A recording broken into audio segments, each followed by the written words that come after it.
제가 여기 산책하는 길이 있어요. 저 언덕을 내려가서 다음 저 밑에 동네로 내려가면은 사과밭이 있고 그 옆에 콩밭이 하나 있어요.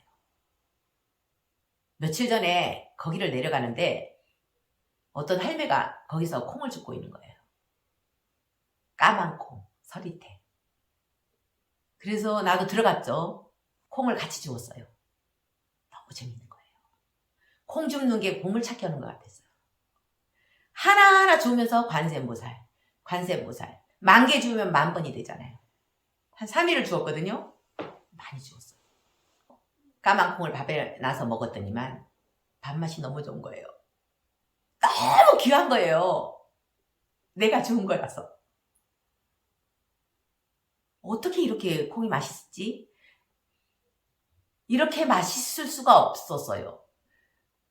그 며칠 전에 제가 마을에 내려가는데 할매가 콩을 다듬고 있더라고요. 서리태 콩을.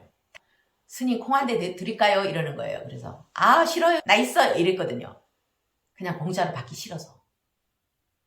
그리고 나서 그 콩을 준 거거든요. 아 내가 할매한테 거절 잘했다.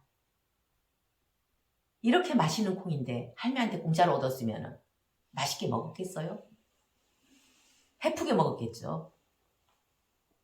한 날 한 날이 정말 귀하고 맛있는 거예요. 요즘 부모들은 자식들에게 다 해주는 거예요.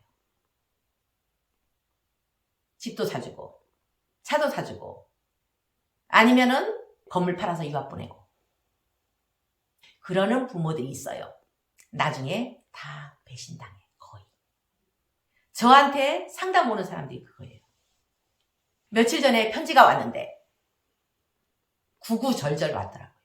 결론은 뭐냐? 딸 때문에 너무 힘들다. 죽고 싶다. 딸이 40살 넘었는데 지금까지 엄마 하면 돈 해주고 하다 보니까 딸도 정신 못 차리고 본인도 거의 바닥났대요. 그리고 여러 사례들이 있는데 아들을 미국 유학을 시켰대요. 건물 팔아서. 아들이 40대인데 요즘 뭐라고 하냐. 엄마 나한테 해준 게 뭐 있는데. 부모 입장에서 기가 막히죠. 배신감.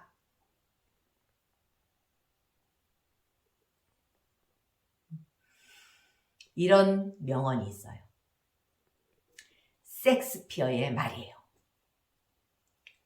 자식에게 배신당하는 것은 독사에게 물리는 것보다 더 고통스럽다. 이 말이 딱 맞는 사례들이에요. 아까처럼 스스로 콩을 주워가지고 먹으면 너무 귀해요. 한 날 한 날이. 공짜로 얻는 것보다 너무 귀한 거예요. 스스로 24평에서 31평을 월급 타가지고 조금씩 모으면서 집을 산다. 얼마나 귀하겠어요. 얼마나 즐겁겠어요. 성취감이 느껴지잖아요. 부모가 어느 날 공짜로 딱 준다. 귀하겠어요? 자식들을 너무 잘못 키우고 있다는 거예요. 옛날 우리 자랄 때는 남녀 차별이 심했고 여자가 대학 나온다는 거는 잘 사는 집만 대학을 보냈잖아요.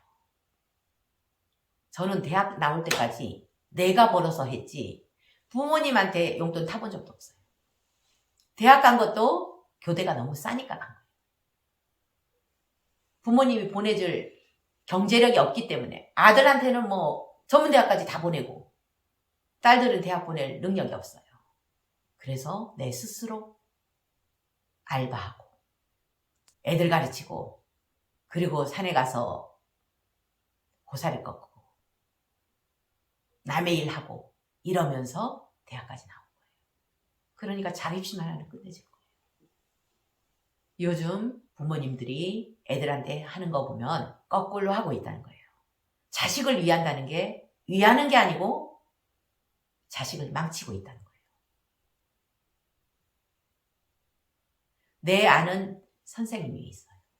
그 선생님은 애를 철저하게 교육을 시킨 거예요. 3살짜리 애가 손잡고 가다가 넘어지면 절대 안 일으켜줘요.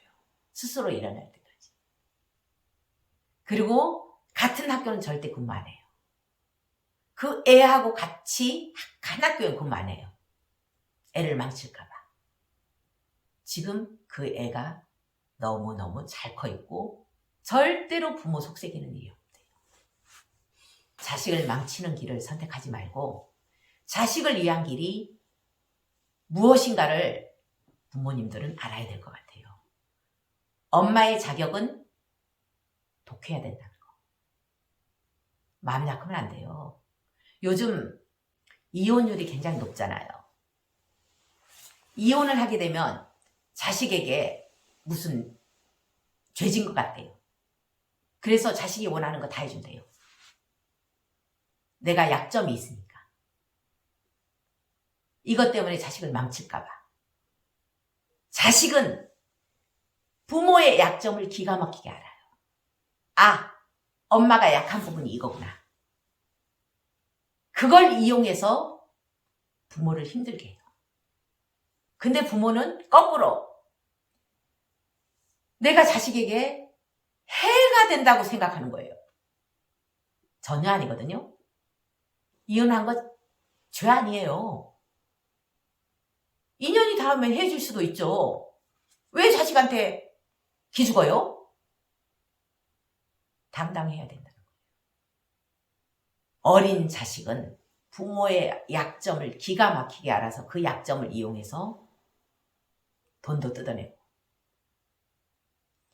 부모도 힘들게 하고 말로도 상처 주고 그렇게 한다는 거. 어떤 선생님이 자기가 이런 말을 했대요. 부모님은 왜 잔소리를 하냐. 그냥 부모는 우리 돈만 대주면 되지. 어머나. 그 얘기를 한번 듣고 너무 슬퍼가지고 엄청 힘들어한 적이 있었거든요. 스님 말씀 듣고 보니까 그때 생각이 떠오르네요. 돈 대주는 기계였다는 거예요.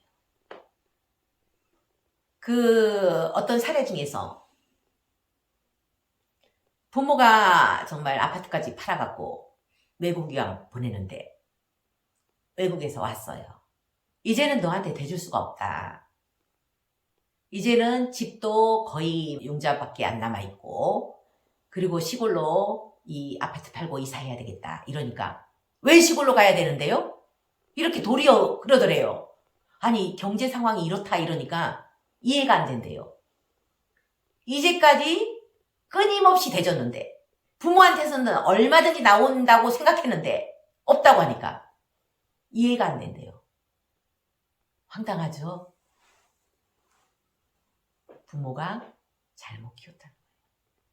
자, 대학 졸업하면은요. 그 다음부터 대학원 가든지 유학 가든지 스스로 가게 만들어야 돼요. 스스로 벌어서 할 수 있게 만들어야 돼요. 끝없이 대주면은요. 스스로 벌어서 살아갈 수 있게 하는 그런 힘을 꺾어버린 거예요. 딱 20대 중반. 요즘은 대학까지. 그 다음은 스스로 알바하든지 스스로 벌어서 모든 것을 해결할 수 있게 만들어야 된다는 거예요. 어떤 게 자식을 위한 길인지 책을 좀 보시고 다른 사람들의 사례들을 잘 보고 선택을 해야 되는 거예요. 애가 밥을 안 먹는다고 쫓아다니면서 떠먹이는 사람들. 나중에 그거 자식 망쳐요. 지가 배고프면은 냉장고라도 뒤져서 먹게 돼 있거든요. 눈앞에 안 보이는 게 낫거든요. 안 먹기다 하면 바로 치워버려야 돼요. 그냥 항상 밥상에 밥이 있었기 때문에 더 배고픈 걸 못 느끼는 거예요. 자식을 망치는 그런 사람들이 굉장히 많다는 것을 아시고 부모의 자격이 무엇인지를 다시 한번 생각해 보는 그런 계기가 되게 하기 위해서 이 이야기를 꺼냈습니다.